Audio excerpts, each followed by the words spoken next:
Shut up and sit down.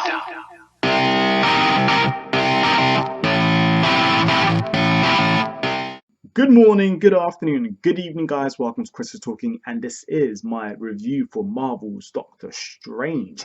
And this movie is definitely worth your money in the cinema. If anything, I definitely advise you guys to watch it in the cinema or on a giant big ass screen or Blu-ray or something extremely HD, because this movie will blow your mind visually. And wow, yeah, just wow. Second of all, if you are new to my channel, do subscribe, as I do regular reviews, manga reviews, movie reviews, reaction reviews, and just general things I like to talk about. And for that reason alone, I think you guys should subscribe and come back for more of my videos. So this movie is the 14th in the Marvel movies to be #1 in the box office. 14 consecutive Marvel movies. That's pretty epic, especially considering how much this movie cost and the time of year that it's been released at. So this movie cost 165 million as in their budget, and they managed to make back over 332 million at least on the opening weekend and then some. So that is pretty epic, and obviously this is by the help of the main actors. And so the main actor, we have Benedict Cumberbatch playing Dr. Stephen Strange himself, who is basically the love child of House and Sherlock Holmes from the BBC TV drama, the one featuring Benedict Cumberbatch himself. So if you can kind of think of a weird love child of those two, and then you have pretty much Doctor Strange, but kind of less mean and just still obnoxious, but kind of cool at the same time, which is pretty epic. And the fact that you can tell he's rich. They don't ever state how rich he is, but the fact that he's a neurosurgeon and his house is amazing. There's some scene when he's literally just choosing a watch and he just kind of gets changed, and it's like, wow, man, calm down, Bruce Wayne. But yeah, so Benedict Cumberbatch really owns this row. It really owns this role, which is pretty cool. And for that alone, I think he manages to really carry this story and movie, which is pretty cool. You have Tilda Swinton, who plays the Ancient One, and I know there's quite a bit of controversy about whitewashing, but I do think that she plays the Ancient One quite well. And they don't really focus too tough on her heritage or anything. So in a weird way, don't kill me or saying something rude, because I can't handle it, but she does handle it well. And to be honest, I think sometimes the whole whitewashing thing is kind of going a bit overboard, especially if you don't know how big this role is going to be, and if they're really going to focus on that person's heritage or their background and stuff. And because we don't really do that, they're going to show you a lot of the sources from all over the world, and they don't really focus on where she's from. For that, you can accept that the Ancient One isn't Oriental. So yeah, you have Chiwetel Ejiofor, who I thought I was going to destroy his name, but I didn't. So thank God for that. He did very well as a supporting character. He's next to Stephen Strange quite frequently. He's next to Benedict Cumberbatch. Why did I say Stephen Strange? Yeah, he's next to Benedict Cumberbatch quite a lot. So you get to see them two work together a lot.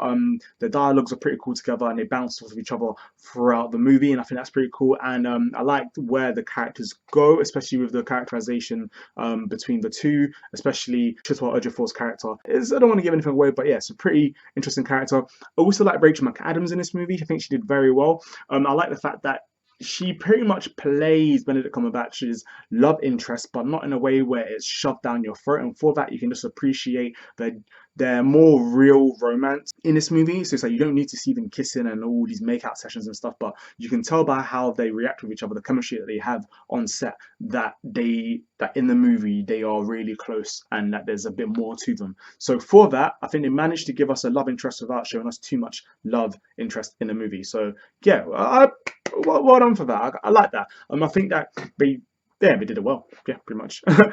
Pros about this movie. So all right, so first of all, pros: visual effects. So visually, this movie is amazing. It's 10 out of 10, 12 out of 10, 20 out of 10, 100 out of 10. It's just amazing. It is the best of what you can watch visually. It's pretty much Marvel that's on LSD whilst watching Inception with House or Benedict Cumberbatch, pretty much. But yeah, it's visually, it's good. It's great. It's like you can just sit down. I was like 3-4 rows away from the front. Probably shouldn't have been, especially considering how much time I spent in front of this light right here. But yeah, I was 3-4 rows from the screen, and I was like, whoa! Like I really felt like I was really in it.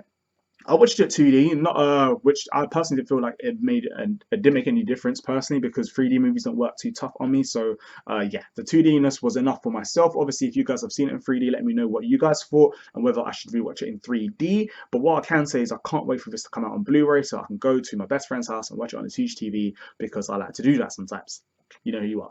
I like the connection to the Marvel universe that this movie has because it doesn't force it down your throat. It's not like, oh, we are in a Marvel universe. Watch us, enjoy us, give us your money. It doesn't really do that. It kind of just like suddenly you might just have a little, oh, like, oh, there's the Avengers Tower. Oh, okay. They don't focus on things like that, but they just subtly put it in the movie where you're like, oh, that's a nice little Easter egg.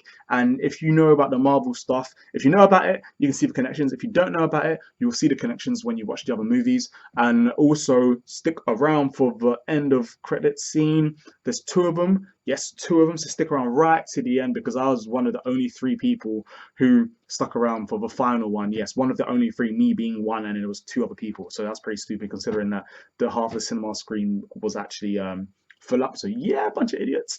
Another thing is the set design and the costume designs. Set design looked good. I like that when they went to different parts of the world and stuff like that. You kind of really felt that you were there. I liked the temple design and how like it was all kind of laid out. So not only did the visual effects look good, but the settings that they were at all looked really nice and sharp as well as the costume designs. Yeah, and the fact that they mentioned the costume design in a certain scene when Doctor Strange he goes somewhere and then somebody mentions, oh, your clothes. So I think that's pretty cool. Like that they know it's not normal to be dressed like that in the real world. So I like that when they address things like that in the movie.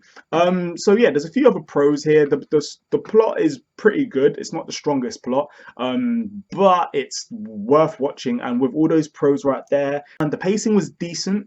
Not too great, but it was quite good. So even though it was an origin story, we didn't feel like we were stuck in the origin part for too long. But I do feel like they could have kind of given us a bit more into how he got so strong, because 1 minute he's training and then whilst he's training he's just strong and we don't really see that step. There's not even like a 1 minute later kind of thing. So it's kind of like, oh, you're okay, cool, I guess you're strong now. And there are times when he's injured where I'm just like, are you healed yet? Can you do this at the moment right now? Right now? A second ago you were just hurt, so right now. But yeah, so that was kind of iffy. I realized I just moved straight to the cons, but yeah, it doesn't matter. So yeah, so in the cons, I'd like to say, unfortunately, this movie suffers from the Marvel movie villain pattern issues. The heroes are always done very well, but the villains are meh. So I felt like the villains' motives were quite half-assed, and some of the plot reveals are like, oh, okay. And then there's a few loose threads here and there which kind of bothered me a bit, but you know what, I didn't really care too tough. And sometimes it's a bit too much exposition. Instead of like showing us how a certain character is, they just tell us how a certain character is. So I'm just like, okay, cool. But yeah, so in overall, I say in. Why am I saying in? There's no point of saying in. So overall, this movie is very, very good. I would personally give it myself a 7.5 or an 8 out of 10. Kind of edging towards the 8 because I would definitely watch it again. But I do feel like there is definitely some things that could be fixed. But you know what? For the first movie that's come out, it's good. The second movie is going to be pretty cool, and I'm pretty excited for that. And yeah, so apart from that, yeah, Rotten Tomatoes gave it a 90%. Rotten Tomatoes being a bit too nice, maybe something to do with Disney. IMDb gave it an 8 out of 10, which is pretty cool as well. I agree with that, but it should be like a 7.8. But yeah, I give it like a 7.8 out of 10 myself. 7.5 to an 8 out of 10. So yeah, so what did you guys think of it? Did you guys enjoy the movie? Are you guys going to see it? Or are you guys going to wait till it comes out on DVD? And what do you think of Benedict Cumberbatch being cast as Doctor Strange himself? And what did you think of the whole whitewashing thing? Does it bother you? Do you care? Or is it just overhyped? Anyways, hope you guys enjoyed this. Do subscribe for more reviews for myself and stuff. Yeah? Peace. Chris is talking.